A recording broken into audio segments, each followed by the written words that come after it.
উড়ি বাবারি। এই তুই কি মেয়ে না ছেলে? হ্যাঁ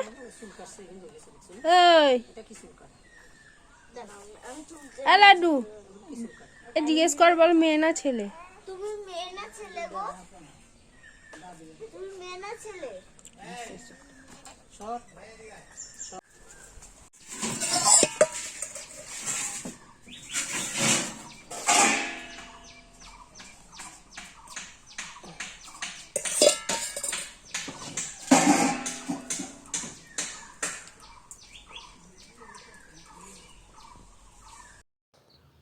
শুভ সকাল বন্ধুরা।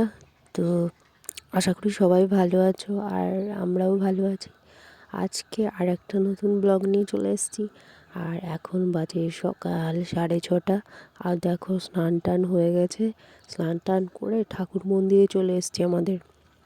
তার কারণ হচ্ছে আজকে একটুখানি ঠাকুরকে ভোগ দেবে। আমার বাড়ির পাশের এক দাদার মেয়ের জন্মদিন, তো ওই জন্য ঠাকুরকে একটু ভোগ দেওয়া হবে, তার জন্য সব চলে এসেছি। দেখো সবজি টবজিগুলো।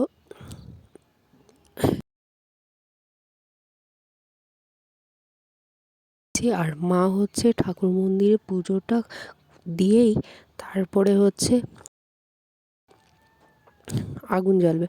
তো যাই হোক, মা রান্না করবে আর আমি ঝটপট করে এগুলো করে নিই। আর বাদ বাকি এখনও বাবা বাজার করতে গেছে, আরও বাজার নিয়ে আসবে, তো ওগুলো রেডি করতে হবে। তো চলো বন্ধুরা, কাজগুলো করে নিই।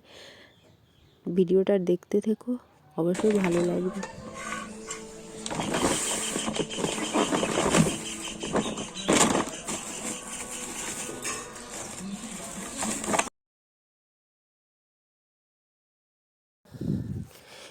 বেগুনগুলো দেখো কত সুন্দর, কত বড় বড়, ভাজার জন্য কিন্তু খুব দারুণ হবে। এবার জানি না বেগুনগুলোর ভেতরে কি ভালো না খারাপ।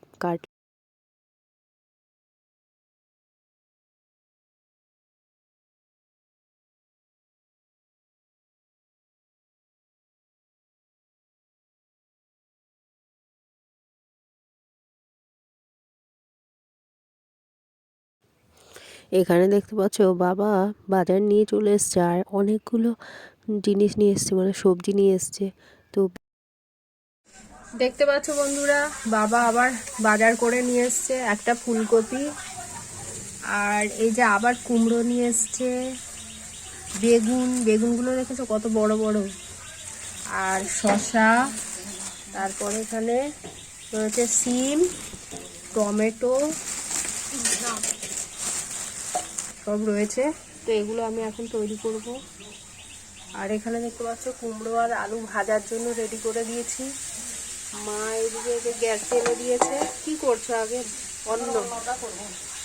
অন্নটা রান্না করে নিচ্ছে, তারপরে এবার ভাজাগুলো করবে।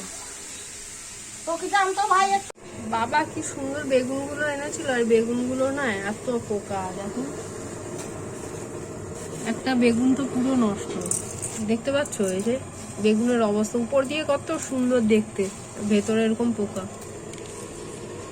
আর যতটা এই যে বেরিয়েছে ততটা লবণ হলুদ সব মাখিয়ে রাখছে ভাজার জন্য।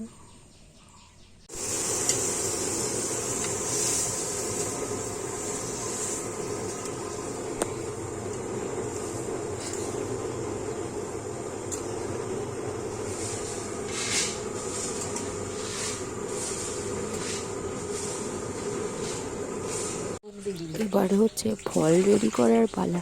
দেখতে পাচ্ছ পুরো প্যাকেট ভর্তি ফল। আর ঠাকুরকে বন্ধুরা, যাই হোক, ভগবানের কৃপায় আমাদের ভোগ টোগ সব কিছু ঠাকুরকে নিবেদন করা হয়ে গেছে। আর দেখতে পাচ্ছ কত সুন্দর সাজিয়েছে আমার মা। আর এটা সম্পূর্ণ করেছে আমার মা। আর ঠাকুরকে যতবারই ভোগ দেওয়া হয় আমার মাই কিন্তু রান্না করে। তো যাই হোক, দেখতে পাচ্ছ আমাদের রাধা মাধবকে সব ঠাকুরকে কেমন করে ভোগ দেওয়া হয়েছে। তো বন্ধুরা, ব্লগটা দেখতে থেকো, আর ভালো লাগলে অবশ্যই একটা লাইক করো, আর কমেন্ট করে জানিও যে ঠাকুরের ভোগটা কেমন হয়েছে। তো চলো।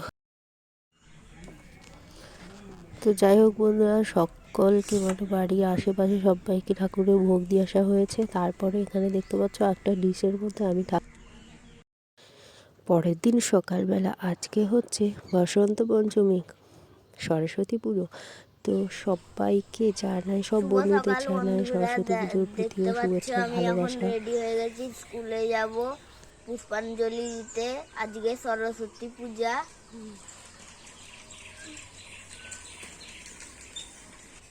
তোমরাও ছোটরা আমার মতো পুষ্পাঞ্জলি দাও, তাহলে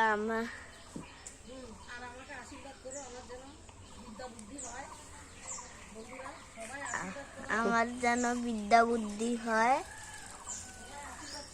কে করে দিয়েছে মেহেন্দি? এখানে বলে আরো ডিজাইন স্কুলে যাবে। হ্যাঁ, যা সিয়ান যা, পয়সাটা হারাবি না।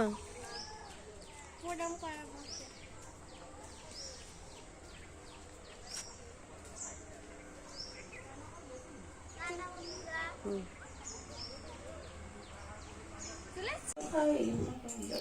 দেখতে পাচ্ছ বন্ধুরা, আমাদের কালকেই মানে রবিবার দিন আমাদের পঞ্চমী লেগে গেছে। তো সকালবেলা থেকে তো আমাদের রবিবার দিন দুপুরবেলায় সরস্বতী মায়ের পুজো হয়ে গেছে। দেখতে পাচ্ছ আমাদের ঘরে প্রতিষ্ঠা করা সরস্বতী মা।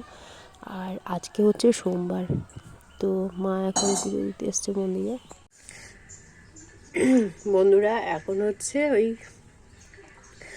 আড়াইটা, মানে আড়াইটারও বেশি হয়ে গেছে। তো যাই হোক, আজকে তো সরস্বতী পুজো। তো দেখতে পাচ্ছ আমাদের ঘরে সরস্বতী মার। তো বন্ধুরা, আজকের ব্লগটা আমি এখানে শেষ করছি। দেখা হচ্ছে অন্য কোনো ব্লগে। তো তোমরা সবাই ভালো থেকো, সুস্থ থেকো। আজকের মতো এখানেই টাটা, বাই।